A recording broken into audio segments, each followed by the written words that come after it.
Hello students, let's start chapter Unity in Diversity, class 6, Social Studies. Okay, see what is the meaning of diversity? Diversity means a wide variety, different types. India is rich in its diversity. You should be proud of it. We have different types of clothes, draping, food. One side you have like हम लोग इडली खाते हैं south India में, rajma chawal in Punjab. So it is diverse. You have got so much of variety, be it festivals, be it language, be it customs, costumes, food, but still India is one country. So this we are in this chapter we are going to see that we are diverse in many ways, still we are united. Okay, so let's start with the chapter.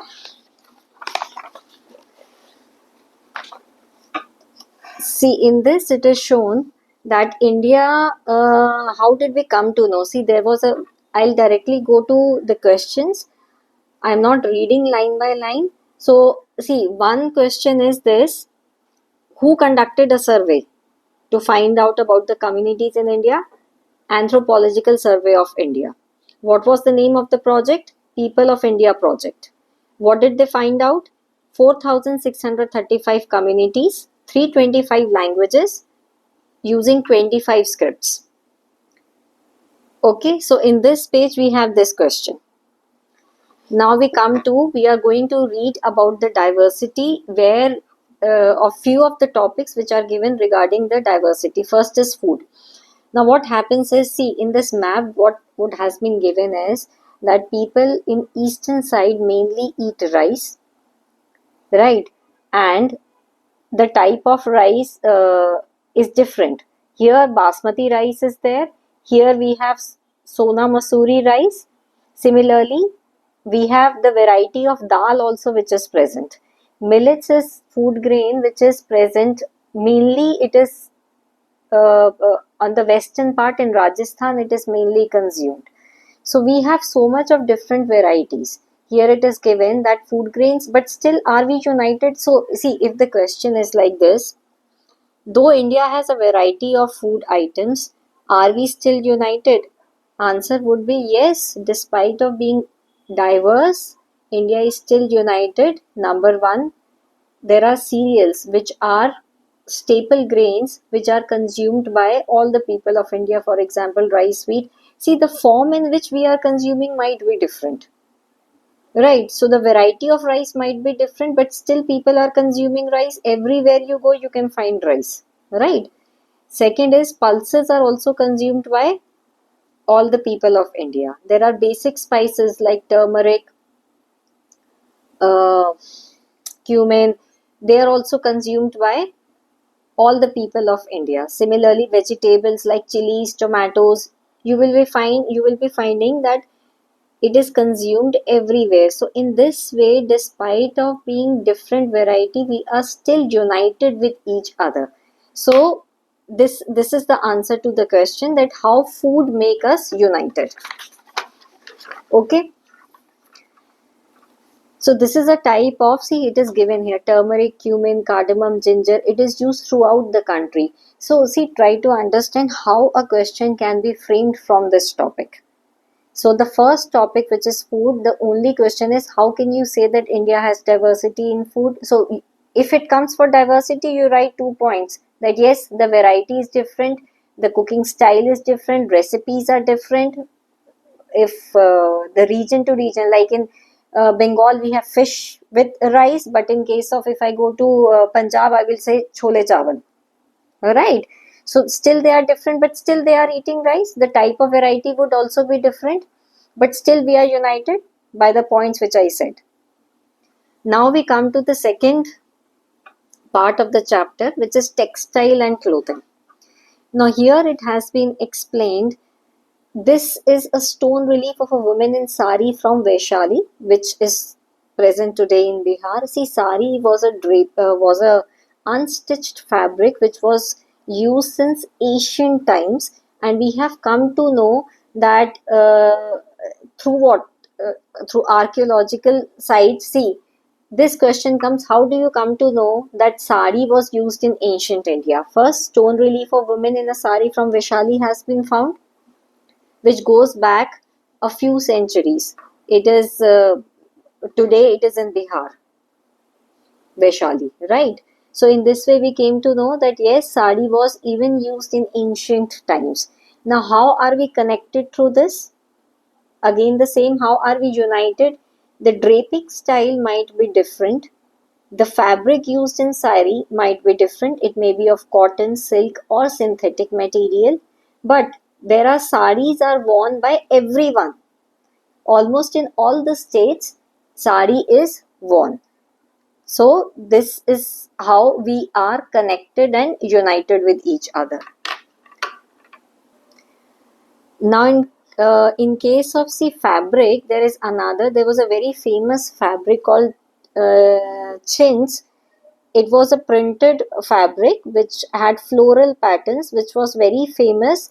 It was of Indian origin and it used to be exported to Europe, and it was mainly used for making say curtains or dresses. It was in huge demand.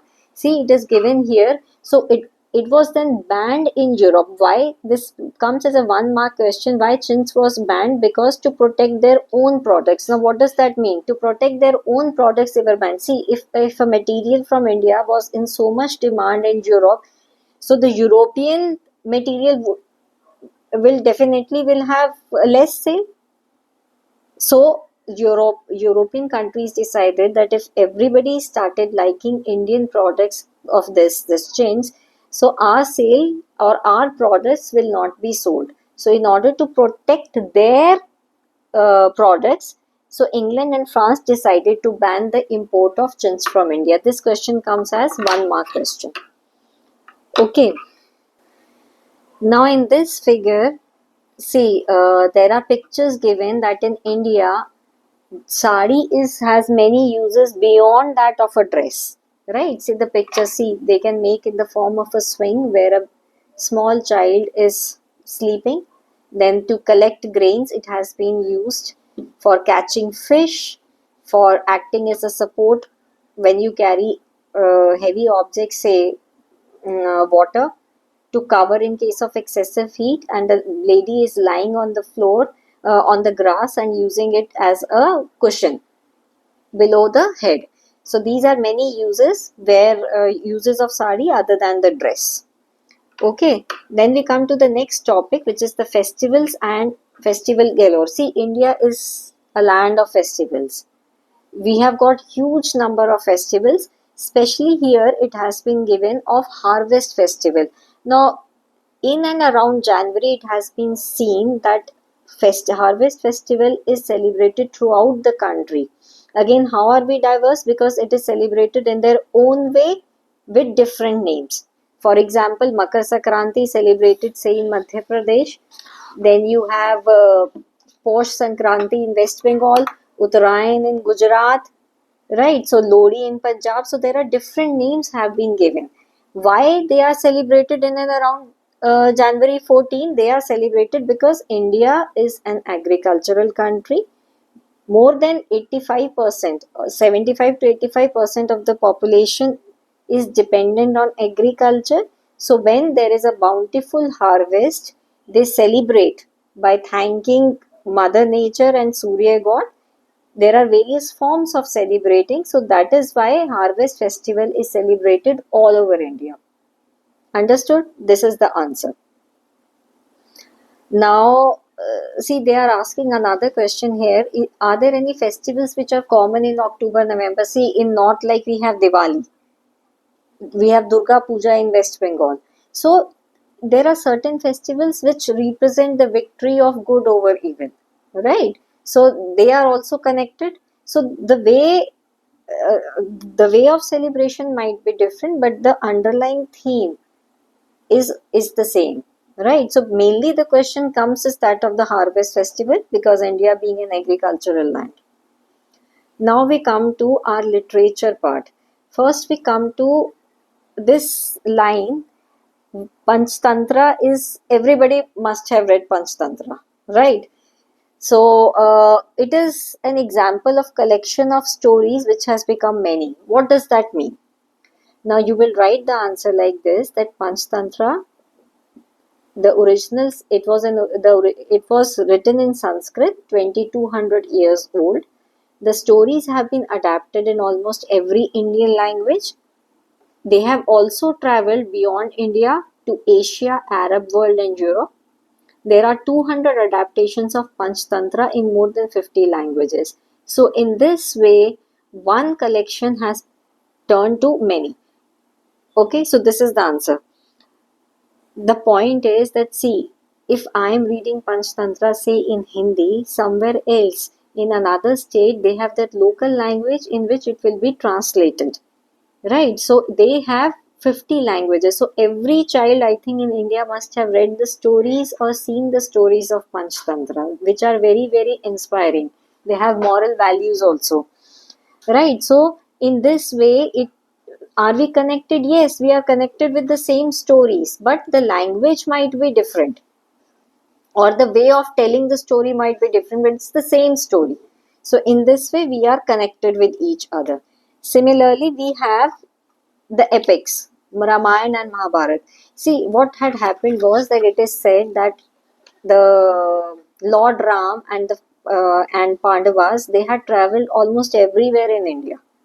So wherever they went, they were connected with those people, and those people have their own version of telling what happened during that time.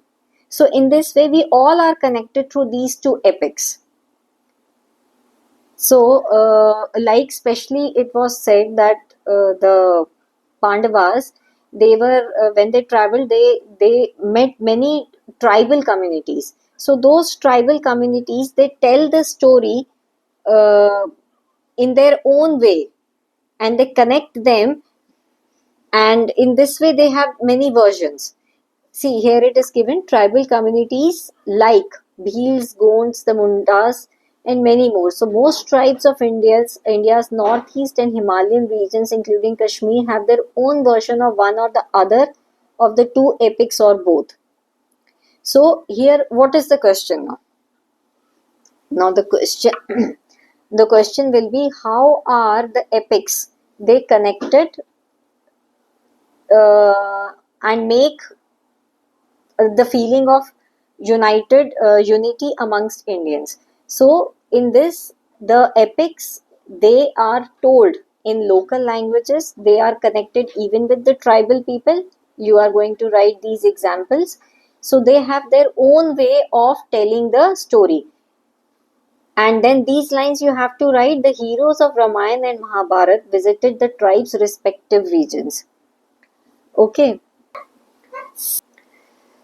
See, here it is written again. The survey which was conducted by anthropologist K.S. Singh in the Survey People of India, he found out that over the centuries, perhaps more than any other text, these two epics created a dense web of cultural interactions across India and many parts of Asia.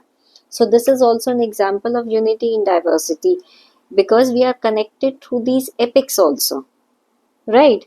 Another example of unity in diversity, you can say we have different type of folk dances, classical music or music, dance, costumes. We are connected because the draping might be different, but but we are using the same but we are using new clothes. See, in case of festivals, everybody is using the new clothes they wear, so they are connected with each other. Similarly, we have certain dances which represent spiritual aspect, so we are connected to each other because for that classical dance or the folk dances. So we have diverse in case of classical arts, even in architecture, but they represent unity as well as diversity both. So in this chapter, we have completed the chapter, but the main, what can be the questions which we have discussed? Other than this, they can also say that India is a diverse country. Do you think, are we united, or how is India united despite of being diverse? So you can give example again of food, you can give example of epics, literature like Panchtantra, you have festivals like Makar Sankranti in and around January 14 with different names. So the entire summary of the chapter can be one question, or there can be individual question depending upon the topic. Okay, or they can also be asked, since the map has been given, if the map work has been done in the class, they can ask that this festival, say Lodi, where is it celebrated? Uh, so what is during January 14th? Name the festival in Madhya Pradesh, name the festival, say, in Assam, in West Bengal. Okay, like this. Similarly, they can show you the picture of this and tell what is this and which is the attire which has been used, which was uh, which people of India used to wear even in ancient times. And of course, this, how are we connected through food? Okay, I think that's it.